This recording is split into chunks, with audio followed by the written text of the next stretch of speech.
Many thanks for staying with us. It's still the Good Morning Cross River Breakfast Show. My name is Blessing Oharekwe. Also joining us this morning is Engineer Dr. Jerome Egbe, KSM, Knight of St. Molumba, Special Advisor on Public Utilities to His Excellency. Good morning, sir. Yeah, good morning. Very good to join us this morning. Thank you. Quickly, let's talk about the recent flooding in Cross River State in Calabar Metropolis. Can you describe the extent of the damage caused by the recent flooding, sir? Okay, thank you very much. I think first of all, I want to sympathize with all Kosovarans that went through the devastations of the rainstorm 2 weeks ago, and we deeply sympathize with them. But away from there, the prevention approaches to address the forthcoming flood, because it's going to be a continual process. And of course, you may ask, what is flood? For a usually unusual event, they are accompanied with losses and devastation, which is constituted by natural and human factors. And these factors are predicated on the grounds of either excessive rainfall or collapse of dams, or what we call coastal flooding or snow melt. These are what give rises to what we call flooding. And indication is on ground that Cross River is one of the risk zones, especially this year presentation of 2025 annual flood alert. Cross River is mentioned among the 15 states that are going to witness very heavy flooding, and we have started even experiencing it even when we have not entered the rainy season proper. I remember when the rain was falling, I was at home and I was really scared. Thankfully my area was not affected. So let's quickly talk about the specific areas or communities in Cross River State or the Calabar, metropolis. We might not know the amount of damage, this flood has caused, within Cross River State at large, not just Calabar. So let's talk about, the specific communities, the areas that are affected. Okay. Just to further show concern. Yeah, it's very pathetic because we went on the spot assessment, myself with the special advisor on general duty, Barrister Egbe, and Doctor now. That doctor now, right? And we discovered that partly Marian Azu was submerged with water, and with the tree being fell down because of the accompanying wind, part of Ediba, part of Ikorishi market, part of Ikoransa. In fact, those areas were no-go area. And even part of the highway, the Motala Mohammed Highway, were also a terrible zone as it were. And part of Afokan, and part of Ikpoabasi, and Tagbo Aziz, and extension of Isin town. Those places were heavily devastated by the rainstorm. And of course, we sympathized with them, and we also quickly suspected that some of these trees have overlived their normal years, and that constitutes a serious threat to the environment.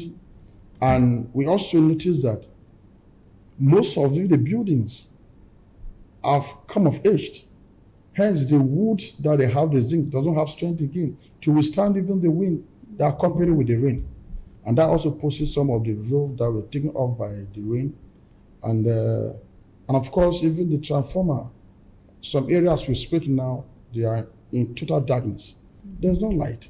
And that gives us a concern as a government, and to be able to see how we can be able to carry out extensive advocacy so that the other flood that was coming, we are going to have more rain as predicted by the Hydrological Services Agency of Nigeria, that Cross River is going to experience heavy downpour of rain this year.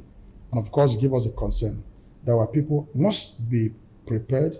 There must be this deliberate sensitization process, engaging everybody to keep his or her environment clean. Absolutely. And of course, this unnecessary blocking of drainage system or indiscriminate waste dumping on our channel is also a problem to the environment. So we also appeal to our people to do what they can do while the government also doing through the state emergency management agency for more advocacy and more intervention in those areas. Absolutely amazing. I'm more concerned, about those rural areas where we're not even aware the damage that has been caused. So what mode of communication would these people have to communicate with the state government? Let's talk about maybe some part of Abi, some part of Ikom, some part of Ogoja, some part of those rural communities where this heavy downpour or the windstorm has affected and we're not even aware. How do these people communicate their needs to the government? Yeah, and I think this well the services of the state emergency management agency comes into play, because we are also having a synergy with them alongside with a new map for an intervention. And I know for sure area like Ikom, Obobra, Abi, those within the coastal regions, Akampa, are usually vulnerable to this flood.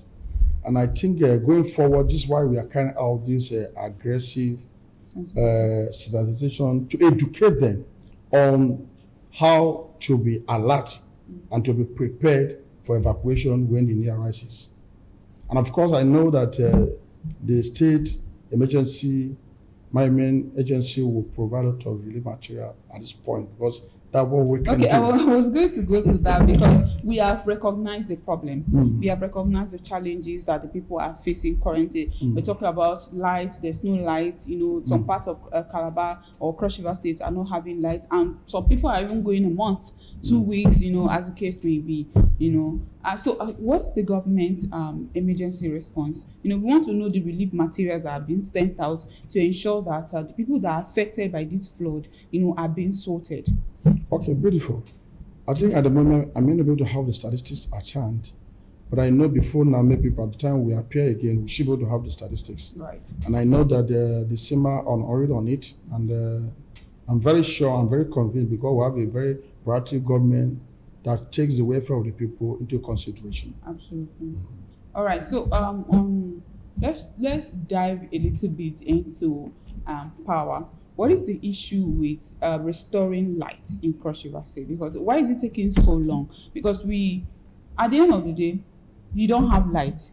You're expected to pay your bill regardless whether you had light or you did not have light. And then there's an concurrent issue that currently there's been an issue with the power because of the flood, because of the windstorm, and then you see the power holding people in your area, in your street, coming to serve your bill. Meanwhile, there's an issue that has not been fixed. So why is it taking so long for them to fix these power issues? Okay, thank you very much. I think this is where we need that synergy with them. If you recall that some months back, we stayed a protest of the power holding to demand for accountability. Why is it so easy for them to disconnect our people, but it's so difficult for them to connect back the power? And if that is not working, because what I'm consuming and I'm paying for should be commensurable.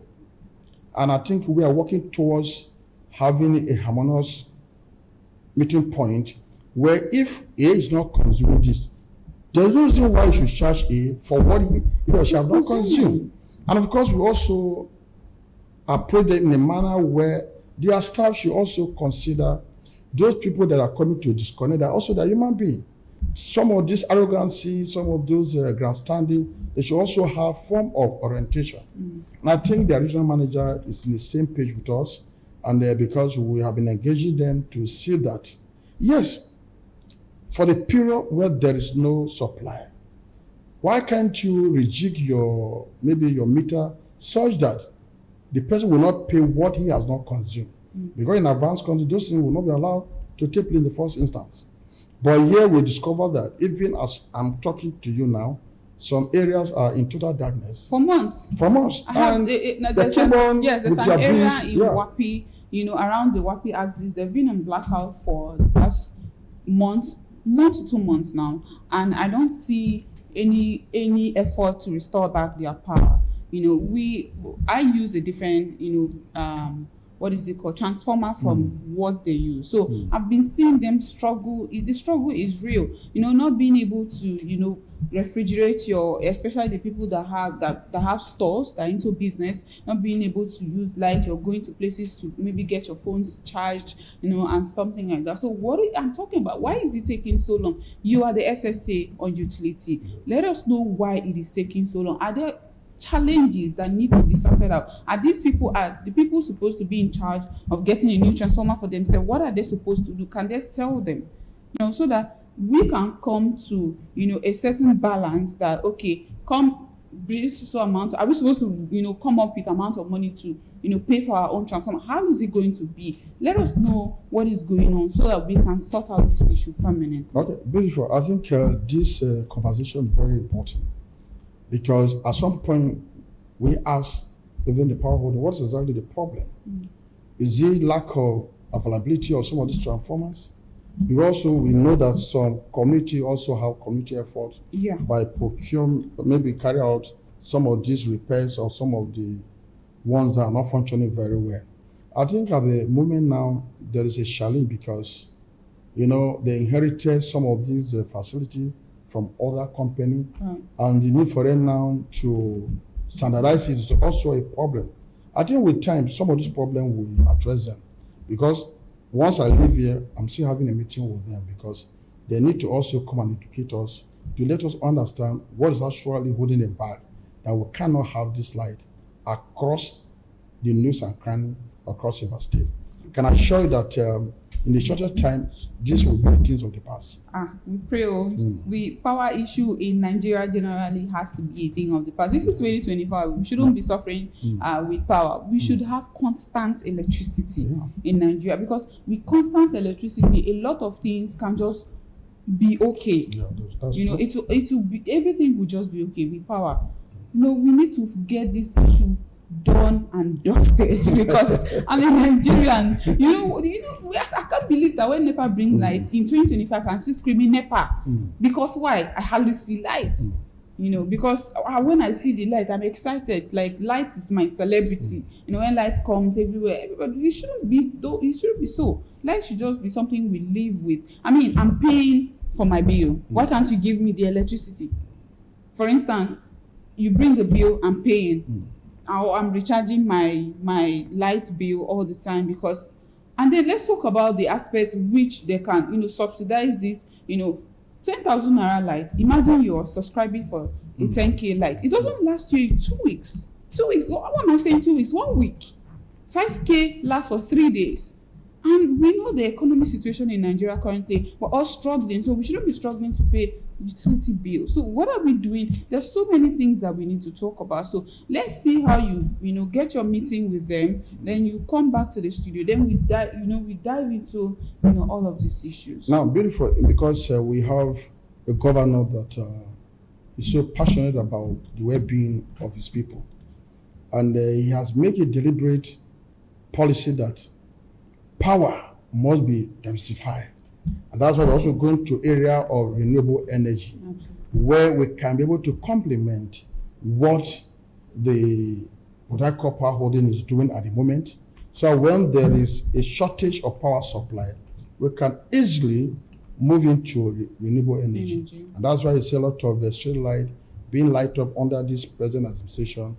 Can I assure you that living here, I'm going to have interface with the Director General of the State Electrical Agency with them.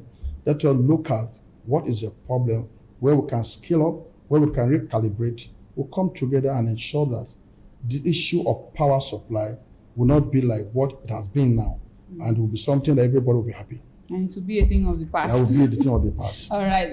Any final words so that we can let you go? Yeah, I want to say that for the government of His Excellency Senator Prince Bazedetu is so keen about ensuring that every household in Cross River State have power.